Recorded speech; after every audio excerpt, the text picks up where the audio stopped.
Hello, everybody. Welcome to Relationship Matters and season two. I can't believe it's already season two.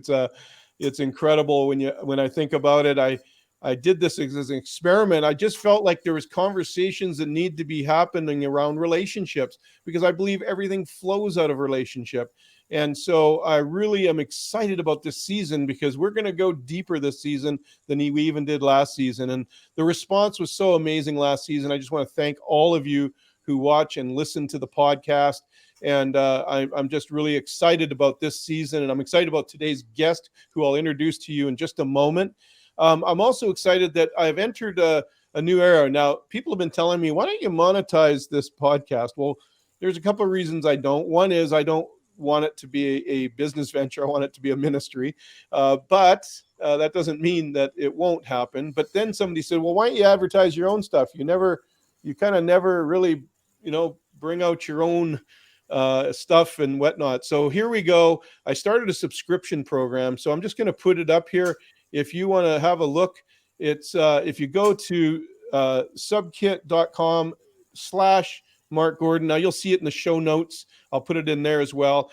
I have actually started this subscription program so that people can get ongoing content. There's a real teaching component that happens in the coaching practices, and a lot of times it gets missed in the sessions because we're doing the sessions and we're going through and asking questions in the typical coaching fashion. It doesn't always allow for the teaching part. And so I really am passionate about seeing people have the principles and the tools, practical tools, to have and build healthy relationships. And so that you can find that there in the show notes. You can click on it. You can go subscribe for as low as $25 a month, and that will get you all kinds of private Facebook group, ongoing content. In fact, in October, I'm doing a 4-week webinar, which is absolutely free, on how to build confidence that lasts.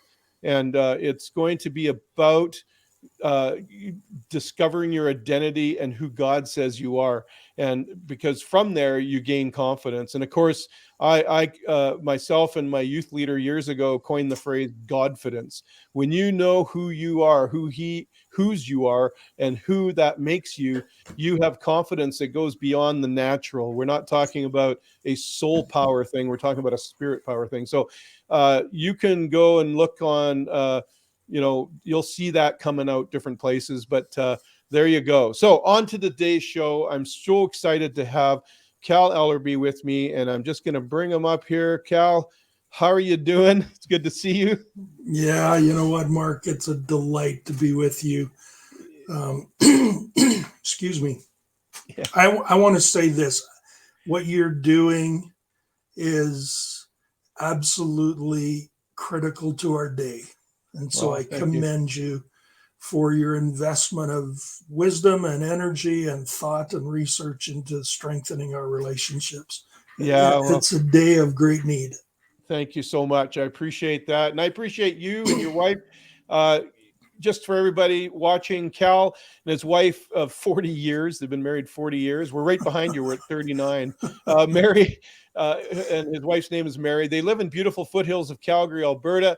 They began there in 1982 and have invested more of their lives in planting churches, raising leaders. They have 3 adult children and 7 grandchildren. That's awesome. And Cal founded its Grampa's Time ministry, and we're going to talk about that today, in 2013. And as an author of a book, It's Grampa's Time, his vision is to empower 1 million grandfathers to become the primary disciple makers in the lives of their children and grandchildren. 1 million. That's a huge number, but it's a huge need. And so, Cal, I really appreciate. I was looking around on your app yesterday, and we're gonna in the show notes, folks, I'm gonna put all the connections so that you can connect with Cal, because we need to help him catch that 1 million number, because the work he's doing is so important. I believe that grandfathers have an enormous role in the life of grandchildren. And so, Cal, I want to just open it up and why don't you just tell us a little bit about the vision, how it came to you, and why you're doing this, and kind of what your your heart in it is, and then we'll go from there.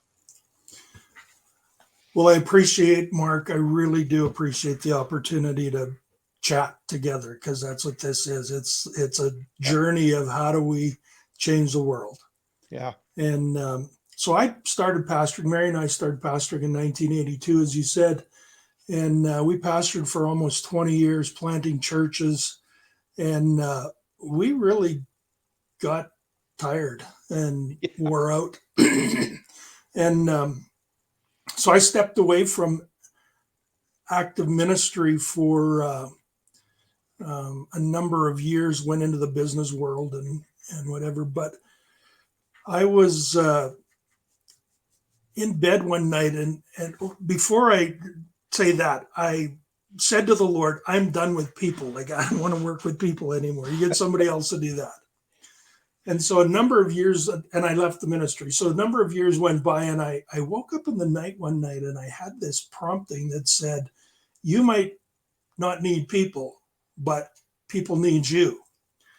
And I thought, and I always tell the joke, I say to myself, that's the last time I'm having pizza before I go to bed. Like, I'm not having that kind of experience again. But long story short, I felt like it was a journey of whatever you call it, emotional, intuitive interaction with what I believe to be God. And out of that came a challenge and an awakening to the realization that God didn't just randomly throw bits and pieces of biological DNA on the table and hopefully, something of a family would come out of it. There's actually design involved in it. There's purpose and there's intent involved in it. And because of that, the sacredness of it, the preservation of it, the strengthening of it is absolutely non-negotiable. Like, it just is what we're built for. Well, it's kind of like any design, right? If you don't follow the pattern, or you don't follow the blueprints, if you will, if you're building a house, it's not going to be a very stable house. So in the same way, you're talking about a blueprint for family here. Yeah, and it really is a blueprint. I believe that God, by design, assembled the pieces, if you want to call them that, for the express purpose of, the first thing is to bring revelation of his love and grace to the world. Right. That if we walk with God, I've been reading through the Proverbs, and it says, chase after wisdom, get understanding, right. Then you'll know how God made this all work. Right. And so the first thing is to bring, awareness, revelation to his love and grace to the world. But it's also to bring joy to our lives and our homes. Mm-hmm. We live in a time of such brokenness. Yeah. And my brother-in-law once said to me, people are afraid of the only thing that can help them. And the love of Jesus is what brings life and joy and hope and peace and patience and kindness and goodness and faithfulness and gentleness and self-control, brings all those things to us. Right. Yeah, exactly. And we then get the wonderful opportunity to pass those on to others, but significantly pass them on to our grandchildren and our kids, right? And so talk a little bit about your project in that way, that that's a great foundation. So we, a lot of times people see, and maybe it's because it's the way it's been presented, but people see that God's a taskmaster. He's waiting for you to mess up and going to club you over the head. And the reason I want to have these empowering conversations is because it's just so wrong. That's not who he is at all. His heart is that love flow out of him to you and then beyond. And I often tell people, God is love. He doesn't have to try harder to love me than he does you. He doesn't have to try harder to love you as he does me. It's like he just is love. And when you enter into that, the natural outflow is love, joy, peace, like the fruits of the Spirit. But that is for a purpose. It's not just for no reason. It's so that we can bring life to our family. We can bring life to our neighbors. You know, the misrepresentation and even the misunderstanding of the realm of God's presence in and around us is unfortunate. Yeah. We the truth is this, is that you are a guiding influence whether you want to be or not. Right. It gets so people say, well, you know, I need to be a better person. Well, yeah, that helps. I mean, it's always good to be a better person, right? But the reality is that influence, that cord that ties the generations is in place, and you are passing on whatever it is, who you are, what you know, what you do. You're passing that on whether you know it or not. Yeah. Or whether you think you are or not. It's just, that's the law. Yeah. You know, it's like if I throw a rock off the edge of my deck, it's going to hit the ground. I mean, that's just the fact. It's like gravity. It's just a law. Well, this is a law. Okay. And the reality is that it's not about trying to be better, try harder, you know, work more effectively, be nicer, all that stuff. It's all good. It all helps. But the truth is that this is about being conscious of the fact that we have been assembled with a purpose. It goes way beyond us, both directions. And the invitation is to align ourselves with what God wants for us and how God wants us to walk and to reflect Him for the betterment of every generation that will follow me. Right. So I have letters from my great, I think there's 3 great grandfathers. Wow. Who was, he didn't write them to me.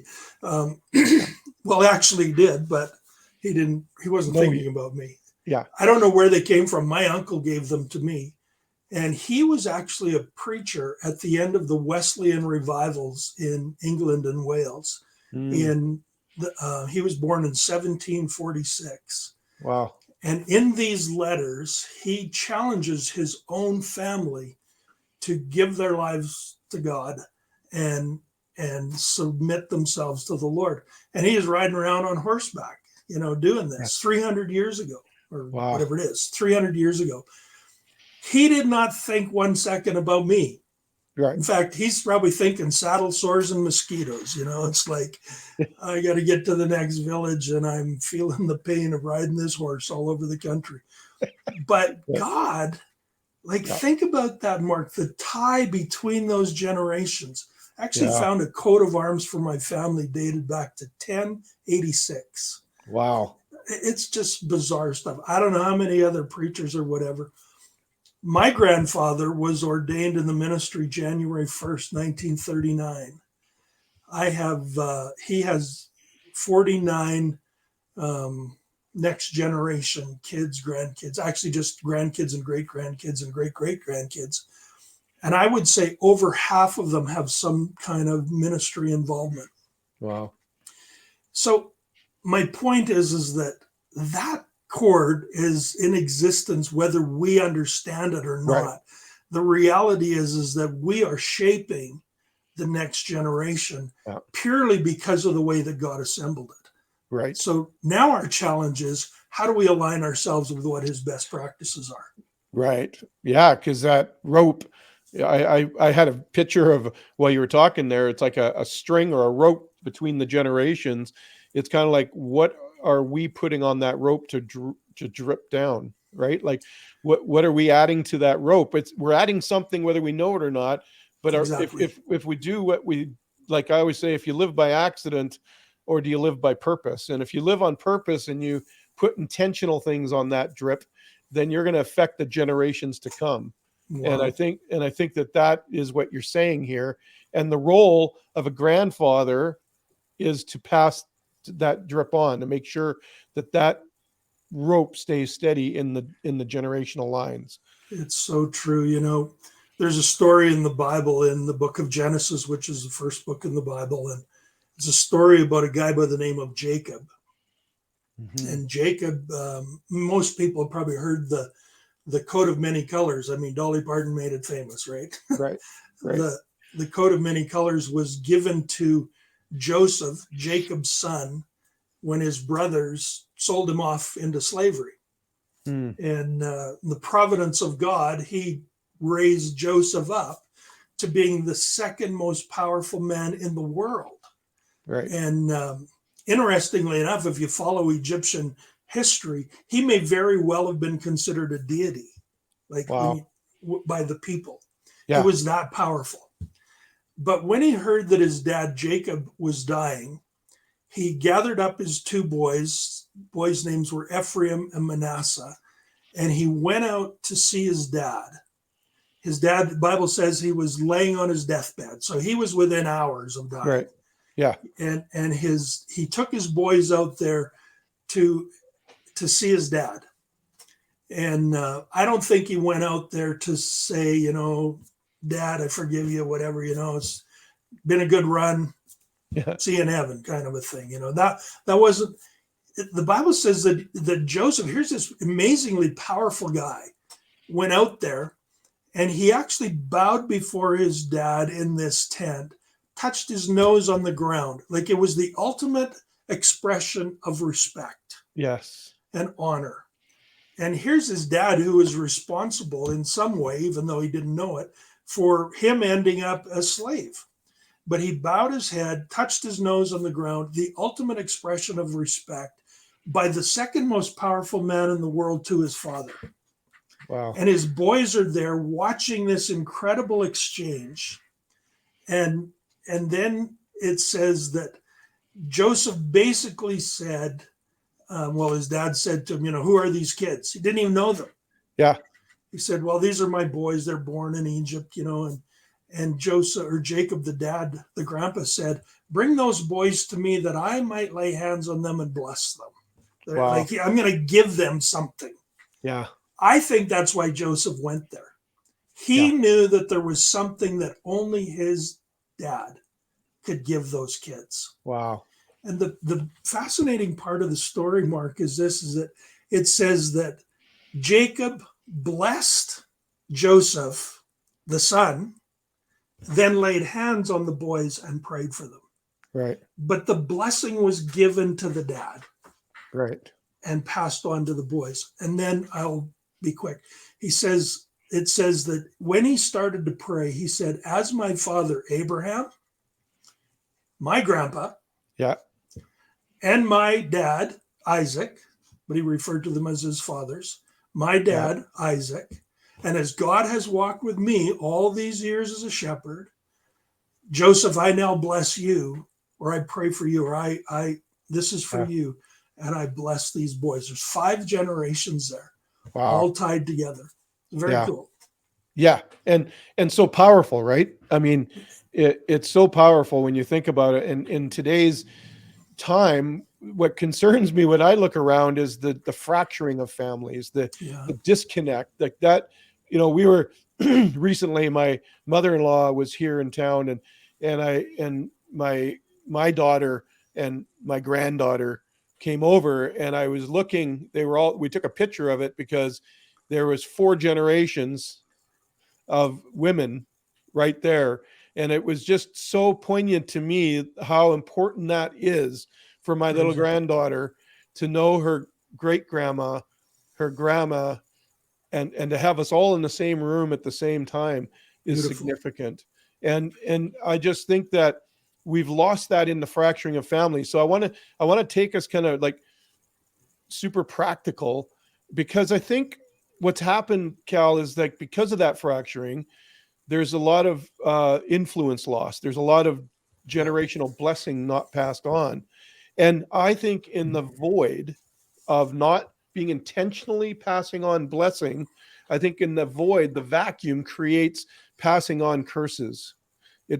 In other words, passing on addiction, passing on broken relationships, passing on hurt from one to the other. I've talked to so many people when I talk about the father heart of God, they get upset because they don't have a reference on earth to really refer Sure. to. And I think that's the power. You said to me before we even came on here, you said to me, Mark, this is not about the grandfathers, it's about the grandchildren. Yes. And that hit me hard. It's like we make it about us all the time, but it's actually you're trying to wake up grandfathers to realize you have a responsibility to pass on blessings to your children and your children's children, and as long as that line goes.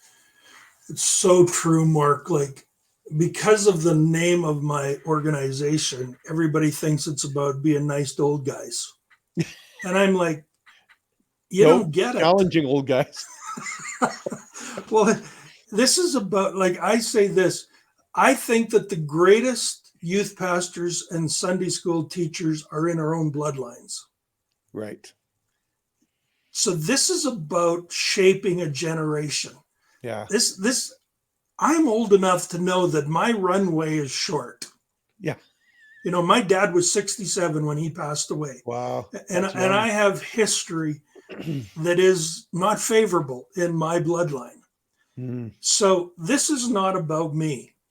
Right. But I have 7 grandchildren who will have grandchildren will have children who will have children until Jesus returns.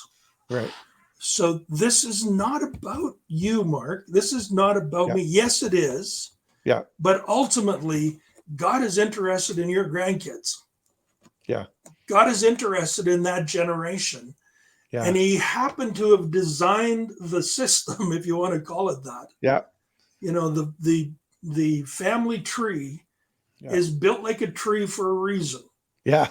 That the blessing of God would move through that into the most formative stages, you know, right now. Yeah. And so when we talk about the practical stuff, don't break the branches off, man. Like, nurture them and heal them and make sure that they're so that your kids and your grandkids can experience the greatest imaginable favor and blessing of God. Who does not want that? Exactly. I want the best for my kids and grandkids, you know. I think we all do, but life gets in the way. But it's so important. Listen, if you're listening to this, it doesn't matter if you're male, female, you know, a father, a grandfather, a wife, a grandmother, a mother. Like, if we don't follow the pattern, which is very simple, it's one generation blesses the next generation, which blesses the next generation. And so if you're in a situation where you have brokenness in your family, Cal and I are here to tell you that brokenness can be healed, first and foremost. And secondly, you have an opportunity to apply these things we're talking about and get intentional. And you know, if you're a dad or a mom who is estranged a little bit with your dad, or you know, I really encourage you.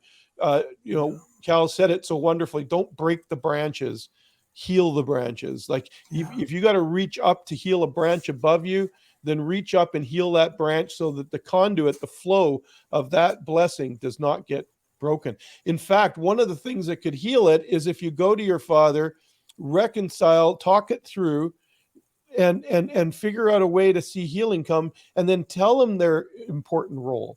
Tell them it's Grampa time. You have something to do here that can pass on a blessing to my children, and I want you to do that.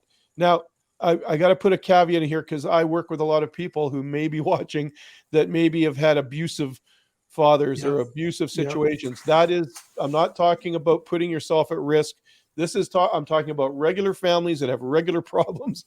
If you've had that, what I can tell you is that God is gracious, and he will give you surrogates. He'll give you people that step in. I know for me, I've stepped into other family members where I've blessed them because their father was not willing to or able to, and vice versa, you know, and also other people. So if you're attuned to this and you don't have somebody, I believe, in fact, Cal, I believe that's one of the functions of leadership in church, is to actually speak blessings over generations when it's not evident in the family, to be able to help do that. So I just want to encourage anybody watching. We know this is a deep and big subject, but we want you to know there's hope. There is hope. You Yeah, can man. repair. You can heal. God is big enough. He can heal. I've seen him heal amazing things. He's healed me. He's healed my family. Many of you viewers know my story. I'm very transparent with my story. If he can heal me and turn me into a dad who blessed his children and now a grandpa who blesses his grandchildren, boy, he could do it for anybody, you know? Yeah. And so I just want you to have that hope. But it starts with connecting with God's heart for this. It's connecting with his heart and his Father's heart for you. That's the first step to healing. And once you've done that and you've allowed him to heal you, you're going to be in a better position to actually heal up. You know, we hear this term lead up. What if we healed up, you know? Anyway, sorry, I got Well on a said, Mark. No, tangent that's there. well said, man. That is just so. I want to be clear about something. I am not anti-matriarchal. Just to be, For sure. I am deeply, deeply indebted and grateful Yeah. for women who have carried this load Yes. emotionally, relationally, for decades and decades. You know, I agree. and I say thank you. I bow my heart to you and say I Yeah. thank you. So I I agree. am not anti-matriarchal in the slightest. No. You know, I said this to you earlier, Mark, but Denzel Washington said, in the United States, we don't have a crime problem, we have a fathering problem. Yeah. And I believe that men have two things I think is real here. One is that I think that there has been an assault on their masculinity. Yeah. And has caused them to withdraw. And because we're not the relational, touchy-feely creatures, we're the go kill something and, provide. That's who we are.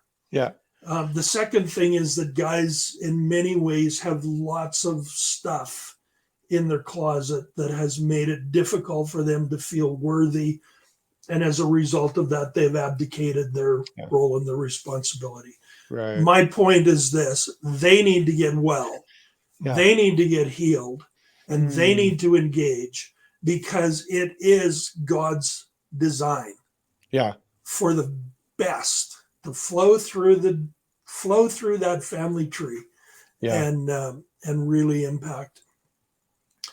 I feel like we have the potential to mobilize enough guys that can step up. And, the whatever they call the guys that figure out stats and all that stuff and the influences. And, they say that if you can get 16% of any segment of people to begin to move in a particular direction, you can literally shift the destination of that group. And so my heart, when the number of 1 million came to me in the middle of the night, and I just said, that is insane. Like, it's embarrassing. And I didn't say it for several years. Yeah.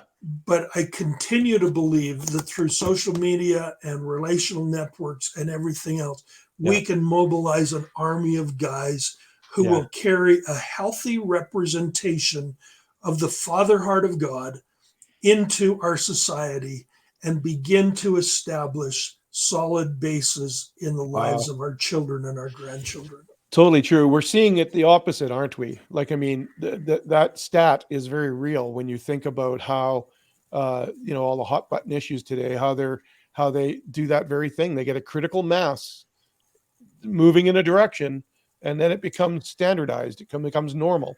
Well, it's a small number too, Mark. The number that is carrying the voice is it's a minuscule part. It always of our is. Society. It always is. So why don't we do that? Like, let's step up and be a voice for love, be a voice for legacy, be a voice for blessing. Like I agree with you 1,000%. We can do this if we start to move that way. And so, Cal, so maybe somebody's listening to this and they're kind of saying, well, because I have a variety of audience people, they're not all of them are maybe people that believe in God, or they believe in God and maybe they don't know how that works out in their life. But I think that, like, the good thing is that God is accessible to everybody. He's not what you suppose. He's actually the most tolerant there is in the universe. And I think that if you just asked, maybe a starting point for you is to say, acknowledge that you need some healing, acknowledge that your family is hurting, and then ask God, would you show me, lead me somewhere? In fact, I believe he might have even led you to watch this podcast or to listen to this podcast. You found this somehow. Maybe somebody sent it to you. Maybe you just am a follower or whatever. I don't know how you found this. I'm always amazed. People tell me, Cal, all the time, like, I got somebody reached out to me from Trinidad. Oh, cool. Somebody from India. I've had people from all over the world reach out to me and say, man, that podcast or that thing, that post, whatever it was, just really impacted me. Thank you so much. And it's like, how did they even find it? So I believe that how you reach that million is that, and how I reach, if you're listening to this today, God's got you listening to it for a reason. Yeah. So open your heart. Don't worry about churchies and Christianese and religion and all that. Just open your heart and say, God, if you're the creator of the universe and you're the creator of me, and you have this generational blessing that you want to pass on through me, here I am. I want to know what that's all about. And I think that gets real practical. So I have to be super careful when I wander down these trails because my biases, but yeah, I was watching the Queen's funeral. Yeah. And I said to my wife, why do they have to make Jesus seem so dull and boring? It's like, it's just not fair and it's not true. Yeah. It's, our preconceived imagery, if we're not comfortable in understanding God's desires for us and interest in us, is sometimes a barrier that keeps us from being able to receive everything that he wants. I love Alice Cooper's statement. I repeat this a lot. Yeah. He said, I discovered that I didn't accept Jesus. I accepted that Jesus accepted me. Right. I'm thinking that's brilliant theology. Yeah. In the midst of snakes and whatever else, the crazy stuff he does. But anyways, he said, I didn't accept Jesus. I accepted that Jesus accepted me. So, my heart is for people to just say, God, I got some challenges here. Yeah. And I need help. Would you help me to understand that you really do care about me? Right. You really do want what's best for me and my family and my marriage and my kids and my grandparents and my parents. Yeah. Come in and help me. I'm available. Please come and help me. Yeah. And I can tell you that from a sincere heart, when you make that invitation, God will come. Yeah. Jesus will come. Yeah. He loves you. Yeah, that's for sure. Thanks, Cal. That was awesome. Listen, let's bring some. Let's assume people are watching. They're catching this. They're saying yes. What does this look like? Let's give a real practical view of what it looked like. What did you do with your grandchildren? What are some ideas or thoughts you have that we could do to be intentional about this? Because I think some practical takeaways would really help people grab a hold of it. Like, for example, yesterday I was looking at your app, Grampa Time, Grampa's Time app, and I was just so inspired by it. And just shortly after, my grandkids came by before, and I had to leave. I had about a half hour with them, and I was so inspired. I just cupped my granddaughter's little face, and she's 5, in my hands, and I looked her right in the eye and I said, "You are going to do great things. Yeah, you are an amazing young lady. You are absolutely smart." And then she says back to me, "Grandpa, I'm crazy smart." Reminds me of a little girl we had in one of our church plants, and she was very clever. And her mother had taught her, I would say to her, how did you get so smart? And her mother had taught her. She would look at me with these big blue eyes and cute little smile. And she'd say, my mommy made me that way. Yes. That's so good. But anyway, so just give us some real practical, I want people to have a takeaway today. Like, what could they do this weekend to, maybe they don't live near their grandkids, but Zoom is great, or however, give us 3 things, Cal, that they could do this weekend that would start the drip on the rope. So I believe I'll give you 3 things, but some of them are more things than just one thing. Yeah.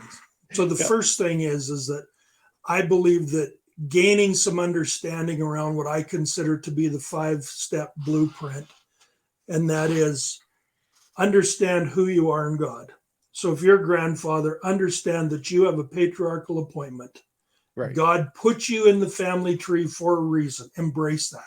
Second of all, in that is to understand, what does the blessing actually mean if you're going to pass blessing on? And I believe it's 5 things.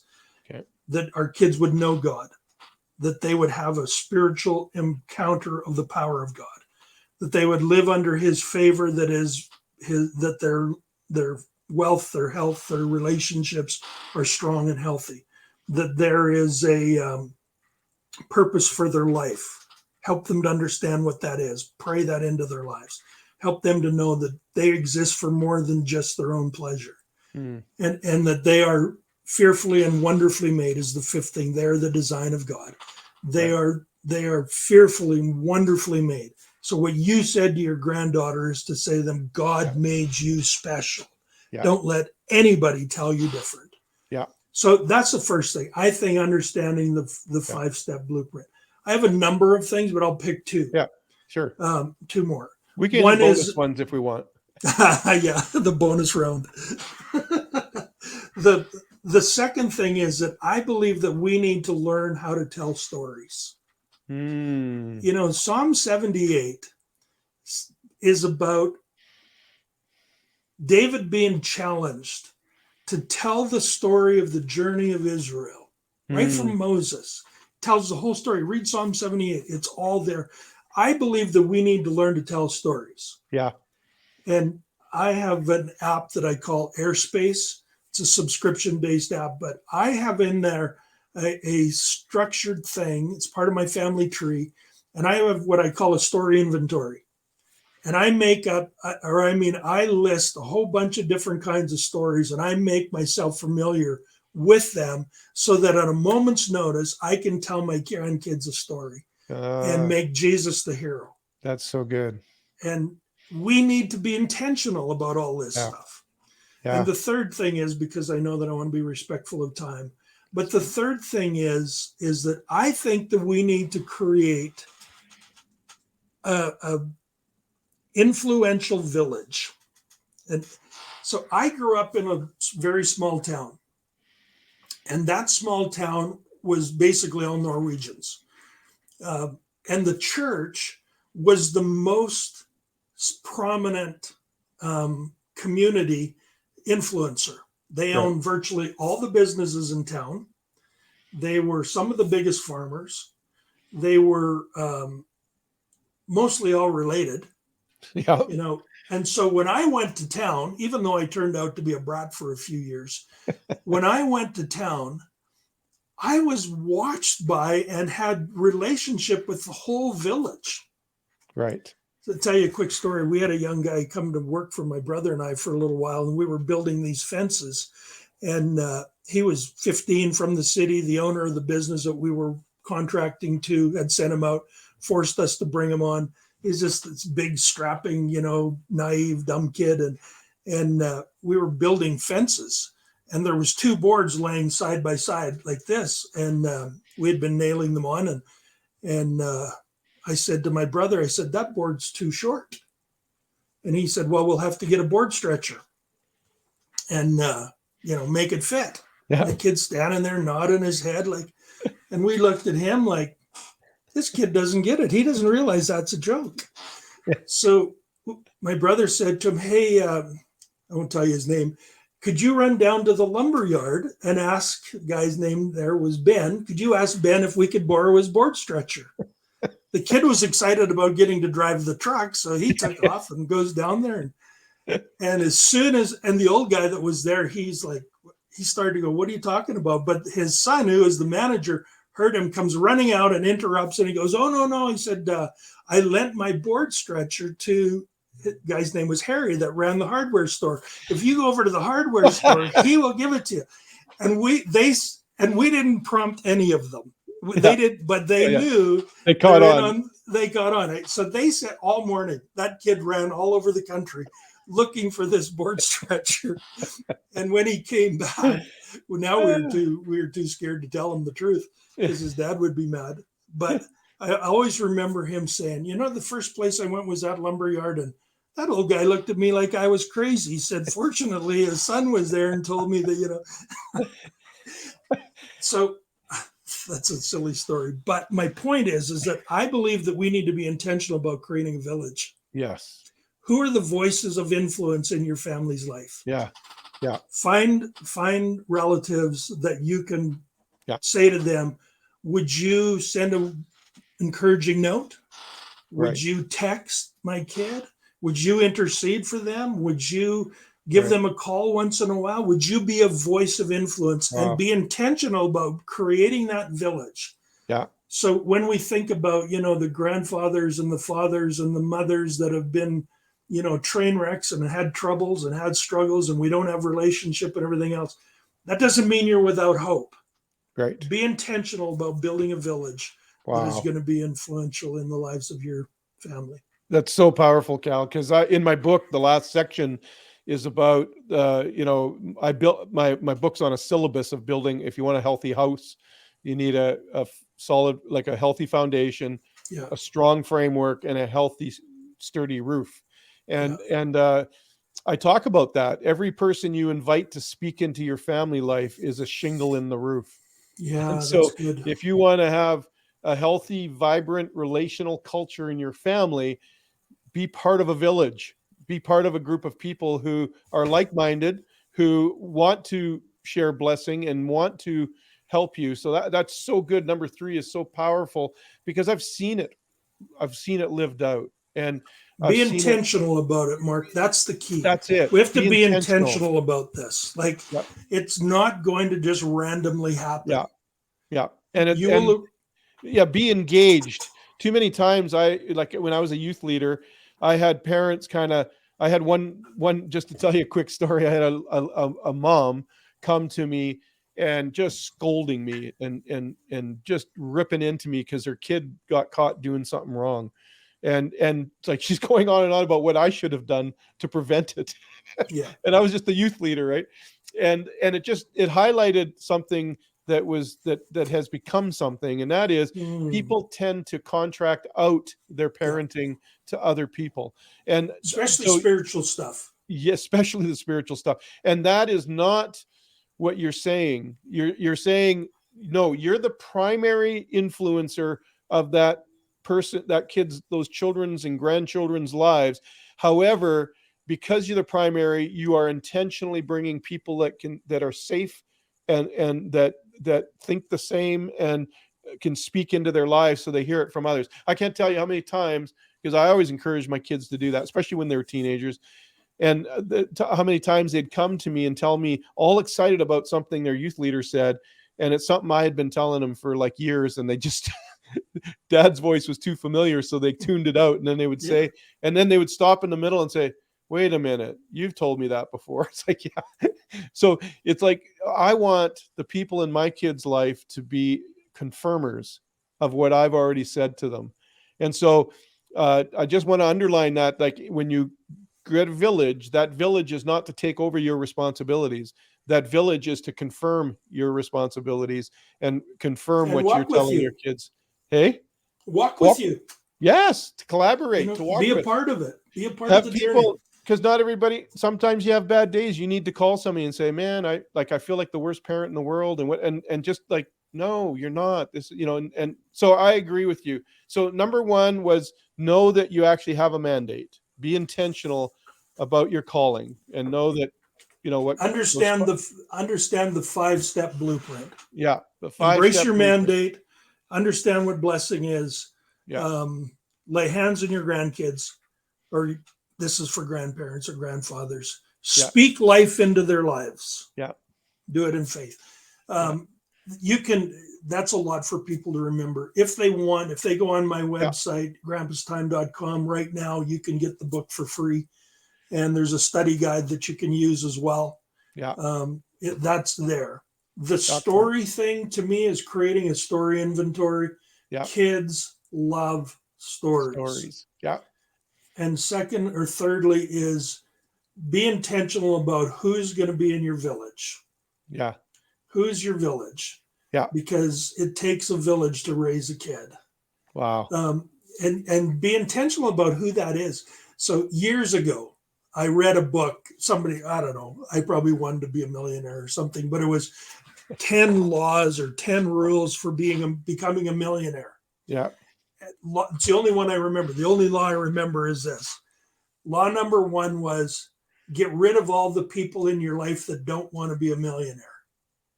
And the point was surround yourself with people that want the same thing you want. Yeah. So surround yourself with people that care. And if it's not your grandfather, it's not your father, it's not your mother or your grandmother, you use the word surrogate. That is absolutely what it is. Yeah. Who's going to step in here and walk with me? Be intentional. Get some thinking of you cards, that kind of stuff. Make Jesus the hero of the story, but be intentional about doing it. Yeah, that's so good, Cal. It's such those 3 things are boy, that's life-changing. If somebody applies that today, and you can go back and rewind and listen to them again, or go to Cal's website. I'll put it up again at the end here in a few minutes. But like this is important, folks. This is life transforming stuff we're talking about. And I can tell you from personal experience, it transformed my life when I caught this. And I love the story time thing, because I grew up on stories, listening to stories about my parents in Africa. And I used to, I used to get bitter about it. And then when I got a little older, I found myself telling my kids those stories. And so my kids grew up on those stories. And you've just reminded me, I don't think I've really talked to my grandkids about those stories, because both Grandma and Grandpa were passed away by the time they were born. So it's like, I need to pass on the great grandparent stories and the great grandparent stories that I know. And their my grandfather, so their great grandfather, came from the shipyards in Scotland to come to Canada for A New Hope in the late 1800s. And man, the stories of heroism on the boats coming over is incredible. Why aren't we passing those stories on? Like, that's what keeps generations striving for things. And so I just love that, Cal. This has been such a good conversation, and it's so important. And I hope people are picking up the gravity. Go ahead. So I just wanted to go back to what you just said about the story. So my next door neighbor here is Jewish, and they have Friday night Jewish Shabbat. And we've had the privilege of being able to go and join with them and be a part of that from time to time. But the other night we were over there, and their granddaughter was there, and she does not have an actively involved dad in her life. And so Grandpa's huge in her life. And she always says to him, Grandpa, tell me a story. Right. She's 7. And Grandpa, tell me a story. And the wife said, you need to tell her more stories. And he said, I can't remember the stories. He said, I don't remember any stories. I say that because that's typically where we're at. Right. My challenge is to be intentional about creating a story inventory. Right. Create a story inventory. Yeah, great idea. And I go back to the Airspace app. You can create those stories and store them all in there. And at a moment's notice, or before you get up in the morning, you think, you know what, I have a chance here to have some influence in my kids' lives. What stories am I going to tell them today? Go through your story inventory Yeah. Pick out 2 or 3 and prepare your mind to begin to have something to actually influence them with. So good. So good. I'm going to do that. I wrote the book, actually, my Relationship Matters book, as a legacy piece. I didn't actually write it to get famous or to try and sell books. I wanted my story, our story, recorded somewhere. And I'm actually got 2 more books in me to tell our story of parenting, our story of leadership. And I think that you're hitting on something so important. So that's such a great takeaway. And we don't, you're so right. We don't do these things with intention. You don't think about them. You get caught up in the busyness of life and you just don't think of them. And here we go, folks. You got Thanksgiving coming up. Here's my challenge to you, audience.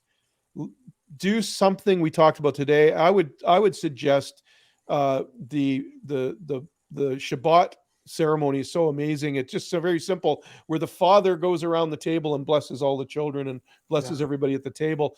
Why don't you use Thanksgiving this year to actually start something, a trend this way? Be intentional.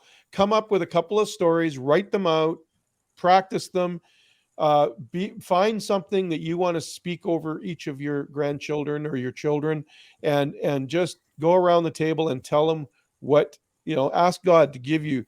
Say, God, give me something in my heart to speak over them of life. And then make this Thanksgiving intentional, not just the typical I'm thankful for the turkey we're eating, but literally speak life over them. And maybe that's a way that you can actually empower and act on what we're talking about today. Start working on it right now. As soon as you stop listening to this, why don't you make sure that you do it? Because I'm not sure when this is airing, but it's going to be right around Thanksgiving. So that's a great opportunity for you to be able to just use that as a tool, as an amazing opportunity for people in your family to just start being intentional about this storytelling and blessing, and invite a village over for Thanksgiving. Yeah. I mean, we can do all 3 on Thanksgiving. Invite a few extra people that your kids look up to or that you look up to. Invite them over and say, hey, why don't you come with us? If you have, if your parents are nearby, everybody, let's get everybody together. Our family has, like, our daughter-in-law and our son-in-laws, we invite their family to Thanksgiving as well. So we have multiple generations on both sides all coming together. That's a village, people. That's a village. And it's so powerful. So Cal, thanks for today. This has been amazing. Again, if you want to reach out to Cal, find any of his stuff, I will put stuff in the show notes, like links and whatnot, but this is the best way. Go to grampastime.com. It's that simple. grampastime.com. Download his book. Start getting intentional, and you will be blessed for it, let me tell you. And so will your generations to come. Some of those generations you may never meet, but your influence will be carried forward. Mark, can I just tell you about a thing, that this airspace thing that we built? And I built it for myself, but it is a great tool. Yeah. And what it is that you can create with pictures your own family tree.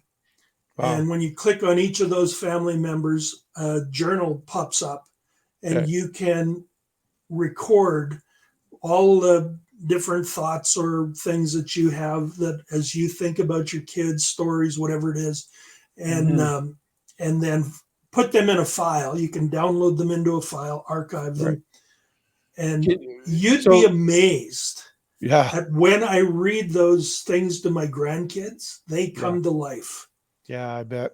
And I say to them, this is what I felt like God put in my heart for you. And they're like, really? And anyways, it's just, you can find it on the website. Time app.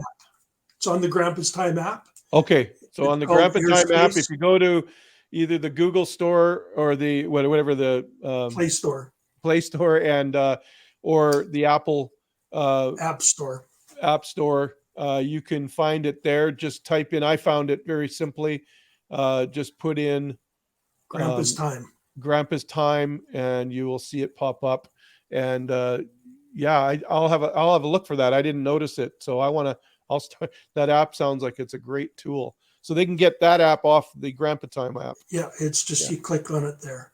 Yeah. It is a subscription based thing, but it's cheap. It's $4.99 a month or something like that. But well worth the it has investment. tons of stuff that I use it almost exclusively now. Well, I use it for putting things in about my kids that are important that pass on to them, but I use it for building my story inventory.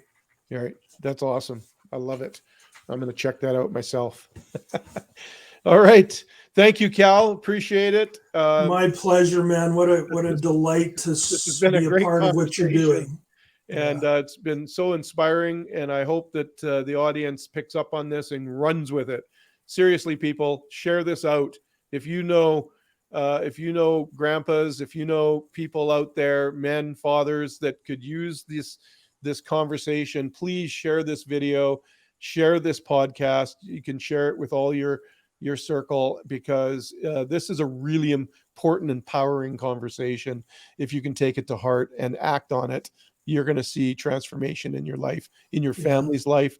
And that's what this is all about. We just want you to know that there is hope, that there is a God who loves you, who wants the best for you. And that's our goal here, to have these empowering conversations. And so thanks so much, Cal. Thank you, everybody, for listening. We will see you next time on the next episode. All right. Thanks, Mark.